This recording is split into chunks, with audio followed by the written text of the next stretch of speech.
ফেরাউন ইতিহাসের এক নিষ্ঠুর শাসক। তার নাম শুনলেই মনে আসে অহংকার, জুলুম আর অবাধ্যতার প্রতীক। মিশরের সিংহাসনে বসে সে শুধু রাজত্ব করেই থামেনি, নিজেকে আল্লাহ বলে দাবি করেছিল। সে বলতো, আমি তোমাদের সর্বশ্রেষ্ঠ প্রভু। সূরা আন-নাজিয়াত ২৪। ফেরাউন মিশরের মানুষের মধ্যে ভয় আর আতঙ্ক ছড়িয়ে শাসন করত।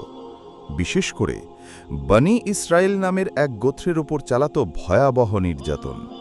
তাদের দাসে পরিণত করেছিল, সারাদিন কঠোর পরিশ্রম করাত, আর পুরুষ শিশুদের জন্ম নিলেই হত্যা করত।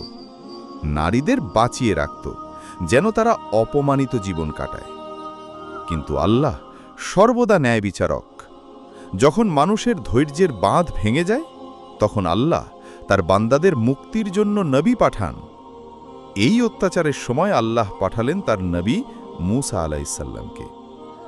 মূসা আলাইহিসসালাম বড় হয়েছেন ফেরাউনের প্রাসাদেই, কিন্তু তিনি জানতেন তার প্রকৃত পরিচয় কি, তার রব কে।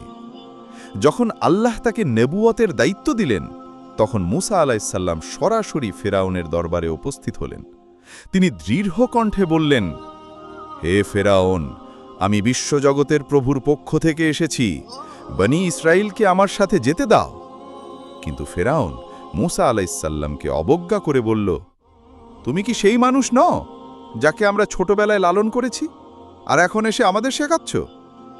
সে শুধু অবজ্ঞাই করল না, বরং মূসা আলাইহিসসালামের বার্তাকে মিথ্যা বলে ঘোষণা করল।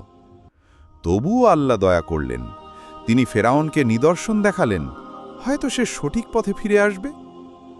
প্রথমে নীল নদীর পানি রক্তে পরিণত হল। মিশরের মানুষ পান করতে পারল না, মাছ মরে গেল, নদী দুর্গন্ধে ভরে গেল।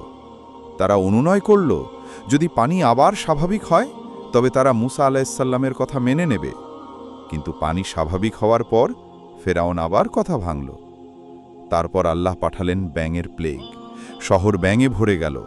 মানুষের ঘর, খাবার, এমনকি বিছানাতেও ব্যাঙ ঢুকে পড়ল। আবার প্রতিশ্রুতি, আবার ভঙ্গ। এরপর পঙ্গপালের আক্রমণ এলো। সবুজ শস্য, ফসল, ফল কিছুই অবশিষ্ট না থাকল। তারপর এলো উকুন ও রোগব্যাধি। শেষে প্রবল ঝড় ও বজ্রপাত শহর ধ্বংস করে দিল। প্রতিবারই ফেরাউন প্রতিশ্রুতি দিত, যদি এই বিপদ দূর হয় আমি মূসার রবকে মানব। কিন্তু বিপদ দূর হলে তার হৃদয় আবার কঠিন হয়ে যেত। অবশেষে আল্লাহ মূসা আলাইহিসসালামকে ওহী করলেন, তুমি আমার বান্দাদের নিয়ে রাতের বেলায় চলে যাও, আর তারা যেন সমুদ্রের দিকে যায়। রাতের অন্ধকারে বনি ইসরায়েল চুপিসারে বেরিয়ে পড়ল। কিন্তু খবর পেয়ে ফেরাউন বিশাল সেনাবাহিনী নিয়ে তাদের পিছু নিল।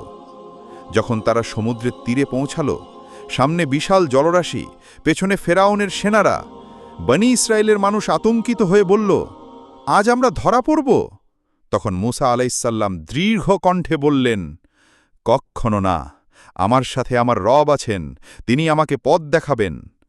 আল্লাহ ওহী করলেন, তুমি তোমার লাঠি সমুদ্রে আঘাত করো। মুহূর্তেই সমুদ্র দ্বিখণ্ডিত হল। দুপাশে বিশাল পানির দেওয়াল দাঁড়িয়ে রইল, আর মাঝখানে শুকনো পথ তৈরি হল। মূসা আলাইহিসসালামও তার সঙ্গীরা নিরাপদে পার হয়ে গেলেন। ফেরাউনও তার সেনা নিয়ে সেই পথে ঢুকে পড়ল। কিন্তু যখন তারা মাঝপথে পৌঁছাল, আল্লাহ সমুদ্রের পানি একত্রিত করে দিলেন। বিশাল ঢেউ তাদের গ্রাস করল, আর ফেরাউনের অহংকার ভেঙে চুরমার হয়ে গেল। শেষ মুহূর্তে ফেরাউন চিৎকার করে বলল, আমি বিশ্বাস করলাম যে মূসার রব ছাড়া আর কোনো উপাস্য নেই। সূরা ইউনুস ৯০। কিন্তু তখন খুব দেরি হয়ে গিয়েছিল। আল্লাহ বললেন, এখন, অথচ তুমি আগে অবাধ্য ছিলে। সূরা ইউনুস ৯১। আল্লাহ ফেরাউনের দেহ সংরক্ষণ করে রাখলেন, যেন যুগে যুগে মানুষ শিক্ষা নেয়। আজও মিশরের জাদুঘরে সেই দেহ আছে, নিদর্শন হিসাবে। এই কাহিনী আমাদের শেখায়, ক্ষমতা, অর্থ, প্রভাব সবই আল্লাহর দান। যে এগুলো নিয়ে অহংকার করে, আল্লাহ মুহূর্তেই তা কেড়ে নিতে পারেন। আল্লাহ বলেন, নিশ্চয়ই আল্লাহ অহংকারীদের ভালোবাসেন না। সূরা নাহাল ২৩। তাই আসুন আমরা অহংকার নয়, বিনয়কে বেছে নেই, আর মৃত্যুর আগে তওবার সুযোগ হারাই না।